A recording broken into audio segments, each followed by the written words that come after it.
കേരളത്തിലെ ക്ഷീര കർഷകർക്കായി മിൽമ നടപ്പിലാക്കുന്ന വികസന പ്രവർത്തനങ്ങൾ എന്തൊക്കെയാണ്? നമുക്കറിയാം, കേരളത്തിലെ ഉൽപാദന ചെലവ് വളരെ കൂടുതലാണ്.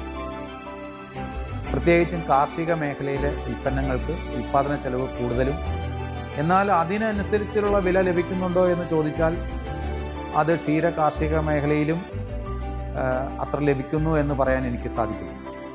ഉൽപാദന ചെലവിനനുസരിച്ചുള്ള ഒരു വിലയ്ക്ക് പാൽ വിപണിയിൽ വിൽക്കുമ്പോൾ അത് ഉപഭോക്താവിനുണ്ടാകുന്ന ബുദ്ധിമുട്ടും നമ്മൾ കണക്കിലെടുക്കേണ്ടതുണ്ട്. അതുകൊണ്ട് തന്നെ ഈ രംഗത്ത് സർക്കാരിൻ്റെയും മിൽമയുടെയും ഭാഗത്തുനിന്ന് പല ആനുകൂല്യങ്ങളും കൊടുത്തുകൊണ്ടാണ് കർഷകരെ ഞങ്ങൾ നിലനിർത്തുന്നത്. അതിൻ്റെ ഭാഗമായിട്ടാണ് ഇപ്പോൾ അധിക പാൽവില ഇൻസെൻറ്റീവ്, അതുപോലെ സൈലേജിന് സബ്സിഡി, കാലിത്തീറ്റയ്ക്ക് സബ്സിഡി, വൈക്കോലിന് സബ്സിഡി, കർഷകർക്ക് മറ്റ് ആനുകൂല്യങ്ങൾ. ഗവൺമെൻറ്റിൻ്റെ ഭാഗത്തു നിന്നാണെങ്കിൽ തന്നെ അവർ അളക്കുന്ന പാലിനനുസരിച്ച് കാലിത്തീറ്റ സബ്സിഡിയായും പാൽവില സബ്സിഡിയായും 3 രൂപ വച്ച് പഞ്ചായത്തുകളും സംസ്ഥാന സർക്കാരും ജില്ലാ പഞ്ചായത്തും ഒക്കെ നൽകുന്നുണ്ട്. അങ്ങനെയാണ് കർഷകരെ രംഗത്ത് നമ്മൾ നിലനിർത്തി മുന്നോട്ട് പോകുന്നത്. അതുകൊണ്ട് തന്നെ ക്ഷീര കാർഷിക സഹകരണ സംഘങ്ങളിൽ പാലളക്കുന്ന കർഷകർക്കാണ് ഈ ആനുകൂല്യങ്ങൾ പൂർണ്ണമായിട്ടും ഞങ്ങൾ നൽകുന്നത്. അതുകൊണ്ട് തന്നെ മിൽമയുമായി ക്ഷീര കാർഷിക രംഗത്ത് പ്രവർത്തിക്കുന്ന കർഷകർ നിരന്തരം ബന്ധപ്പെട്ടാണ് മുന്നോട്ട് പോകുന്നത്. ക്ഷീര കർഷകരെ സംരക്ഷിച്ചു കൊണ്ട് മാത്രമാണ് മിൽമയ്ക്ക് മുന്നോട്ട് പോകാൻ കഴിയുകയുള്ളൂ. പാലുൽപാദന വിതരണ രംഗത്ത് സ്വകാര്യ കമ്പനികളുടെ കടന്നുവരവ് മിൽമയുടെ നിലനിൽപ്പിനെ ബാധിച്ചിട്ടുണ്ടോ? മിൽമയെ സംബന്ധിച്ചിടത്തോളം മിൽമ എന്ന ബ്രാൻഡ് തന്നെയാണ്. കേരളത്തിൻ്റെ സ്വന്തം സ്ഥാപനമാണ് മിൽമ. പ്രത്യേകിച്ചും സഹകരണ മേഖലയിൽ പ്രവർത്തിക്കുന്നു.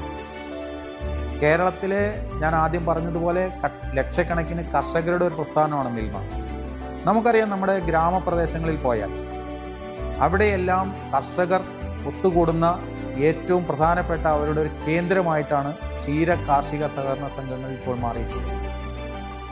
ഒരു കാലത്ത് നമ്മുടെ സാമ്പത്തിക മേഖല പരിപൂർണമായിട്ട് നിയന്ത്രിച്ചിരുന്ന ഒരു മേഖലയാണ് ക്ഷീര കാർഷിക മേഖല.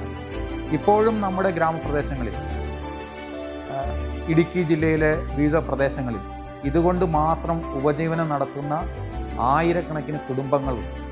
അപ്പോൾ ആ കുടുംബങ്ങളെ സംരക്ഷിച്ച് നിർത്തുന്ന ഒരു പ്രസ്ഥാനം എന്ന നിലയിൽ മിൽമയ്ക്കുള്ള സ്വീകാര്യത മറ്റ് സ്വകാര്യ കമ്പനികൾക്കോ സ്ഥാപനങ്ങൾക്കോ ഈ രംഗത്ത് ഒരിക്കലും നേടിയെടുക്കാൻ കഴിയില്ല. അതുകൊണ്ട് തന്നെയാണ് മിൽമ എന്ന പേര് കേൾക്കുമ്പോൾ കേരളത്തിലെ സാധാരണക്കാരായ ജനങ്ങൾ ആ ബ്രാൻഡിലേക്ക് എത്തുന്നതും മിൽമയുടെ ഉൽപ്പന്നങ്ങളുടെ സ്വീകാര്യത അതുവഴി വർദ്ധിക്കുന്നു. 2025-26 വർഷം എറണാകുളം മേഖലാ യൂണിയൻ്റെ ടേൺ ഓവർ എന്ന് പറയുന്നത് 978 കോടി രൂപയായിരുന്നു. 2026-27 വർഷം നമ്മൾ ലക്ഷ്യമിടുന്നത് 1250 കോടി രൂപയാണ്. നമ്മുടെ മേഖലാ യൂണിയന് ഒരു ദിവസം ഏകദേശം 4,80,000 ലിറ്റർ പാല് വിപണനത്തിനായിട്ട് ആവശ്യമുണ്ടെങ്കിലും മേഖലാ യൂണിയൻ്റെ കീഴിലുള്ള 4 ജില്ലകളായ എറണാകുളം, തൃശ്ശൂർ, ഇടുക്കി, കോട്ടയം ജില്ലകളിൽ നിന്ന് നമ്മൾ സംഭരിക്കുന്നത് 2,80,000 ലിറ്റർ പാൽ മാത്രമാണ്. ഇതനുസരിച്ച് അധികമായി നമ്മൾക്ക് ആവശ്യം വരുന്ന പാല് കേരളത്തിന് വെളിയിലുള്ള സംസ്ഥാനങ്ങളിൽ നിന്ന്, അവിടുത്തെ മേഖലാ യൂണിയനുകളിൽ നിന്ന് മിൽമ ഫെഡറേഷൻ്റെ നേതൃത്വത്തിൽ സംഭരിച്ച് ഇവിടെ കൊണ്ടുവന്ന് അതിൻ്റെ ഗുണമേന്മ പരിശോധിച്ച് എല്ലാ ഗുണമേന്മയും ഉറപ്പുവരുത്തിയ ശേഷമാണ് നമ്മൾ വിപണനത്തിനായി നൽകുന്നത്. യുവതലമുറയെ ക്ഷീരകർഷക മേഖലയിലേക്ക് ആകർഷിക്കാൻ മിൽമയ്ക്ക് എന്തെങ്കിലും പദ്ധതികളുണ്ടോ? നമുക്കറിയാം, നമ്മുടെ ക്ഷീര കാർഷിക മേഖലയിൽ ഇപ്പോൾ ജോലി ചെയ്യുന്ന അല്ലെങ്കിൽ ക്ഷീര കർഷകരായി നിലനിൽക്കുന്ന ആളുകളിൽ 90% 50 വയസ്സിന് മുകളിൽ പ്രായമുള്ളവരാണ്. ചെറുപ്പക്കാരായിട്ടുള്ള സംരംഭകർ അല്ലെങ്കിൽ ക്ഷീര കർഷകർ വളരെ കുറവാണ്. നമ്മുടെ ഒരു കാഴ്ചപ്പാട്, ഈ രംഗത്ത് കൂടുതൽ പണം മുടക്കി ആളുകളെ ആകർഷിക്കുന്നതിനുള്ള സംവിധാനം ഇപ്പോൾ മിൽമയ്ക്കില്ല. പക്ഷേ എന്നിരുന്നാലും ഞങ്ങൾ ആഗ്രഹിക്കുന്നതും ഞങ്ങൾ പ്രവർത്തിക്കാൻ ശ്രമിക്കുന്നതും ഞാൻ ആദ്യം പറഞ്ഞ ഒരു കാര്യമാണ്. വിദേശ രാജ്യങ്ങളിലുള്ള പോലെ നവീന രീതിയിലുള്ള എല്ലാ തരത്തിലും യന്ത്രവൽകൃതമായ ചെറുകിട ഫാമുകൾ. നമുക്കറിയാം, നമ്മുടെ നാട്ടിൽ അണുകുടുംബങ്ങളും അല്ലെങ്കിൽ 5 സെൻറ്റിൽ താഴെ ഉള്ള സ്ഥലത്ത് വീട് വെച്ച് താമസിക്കുന്നവരുമാണ് കൂടുതലും. അതുകൊണ്ട് തന്നെ അവിടെ പശുവിനെ വളർത്തുന്നതും ക്ഷീര കാർഷിക വൃത്തിയും വലിയ ദുർഘടമായ ഒരു കാലഘട്ടമാണ്.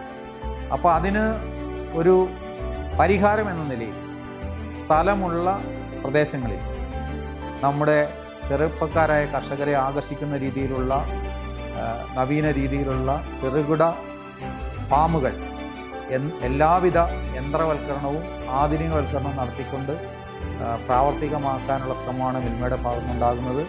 അതിനുവേണ്ടിയുള്ള പ്രോജക്റ്റുകളാണ് ഇനി ഞങ്ങൾ നടപ്പാക്കാൻ പോകുന്നത്. അത് വലിയ ഫാമുകളല്ല, ഒരു 10, 20, 25 പശുക്കളെ ഉൾക്കൊള്ളുന്ന ഒരു കുടുംബത്തിനും അല്ലെങ്കിൽ 1-2 തൊഴിലാളികളെ വച്ച് പ്രവർത്തിപ്പിക്കാൻ കഴിയുന്നതുമായ ഫാമുകൾ കേരളത്തിൽ എല്ലാ പ്രദേശങ്ങളിലും ഉണ്ടാക്കുന്നതിനുള്ള പദ്ധതിയുമായിട്ടാണ് മിൽമ മുന്നോട്ട് പോകാൻ ആഗ്രഹിക്കുന്നത്.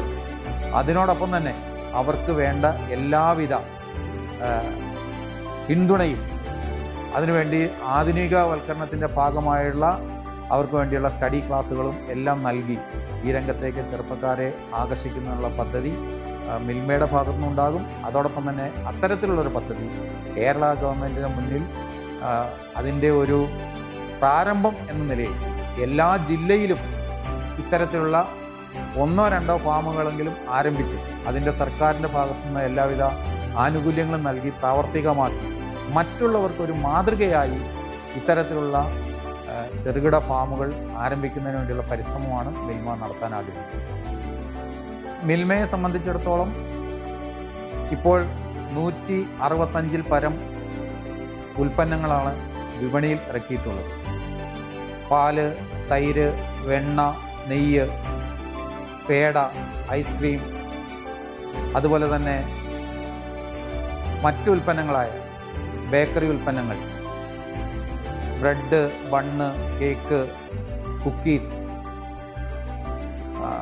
അതുപോലെ റെഡി ടു ഈറ്റ് ഉൽപ്പന്നങ്ങളായിട്ടുള്ള ചപ്പാത്തി, പൊറോട്ട, ഇടിയപ്പം തുടങ്ങി വിവിധങ്ങളായിട്ടുള്ള ഉൽപ്പന്നങ്ങൾ വിപണിയിൽ ഒരു കുടുംബത്തിന് ആവശ്യമായ എല്ലാവിധ ഉൽപ്പന്നങ്ങളും മിൽമ വിപണിയിൽ ഇറക്കിയിട്ടുണ്ട്.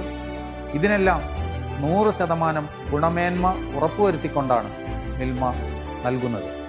കൊച്ചുകുട്ടികൾ മുതൽ പ്രായമായവർ വരെ ഉപയോഗിക്കുന്ന ഐസ്ക്രീം പോലെയുള്ള ഉൽപ്പന്നങ്ങൾ തുടങ്ങി പ്രായമായവർക്ക് കഴിക്കുന്ന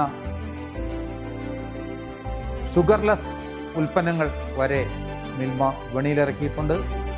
മിൽമയുടെ ഉൽപ്പന്നങ്ങൾ കേരള സമൂഹത്തിൻ്റെ ആരോഗ്യത്തിനും അവരുടെ സുരക്ഷയ്ക്കും പൂർണ്ണമായി ഉതകുന്ന തരത്തിലുള്ളതാണ്. അതുകൊണ്ട് തന്നെ മിൽമയുടെ ഉൽപ്പന്നങ്ങൾ പ്രചാരത്തിൽ വരുത്തുന്നതിന് എല്ലാവരുടെയും ഭാഗത്തു നിന്നുള്ള സഹകരണം പ്രതീക്ഷിക്കുന്നു.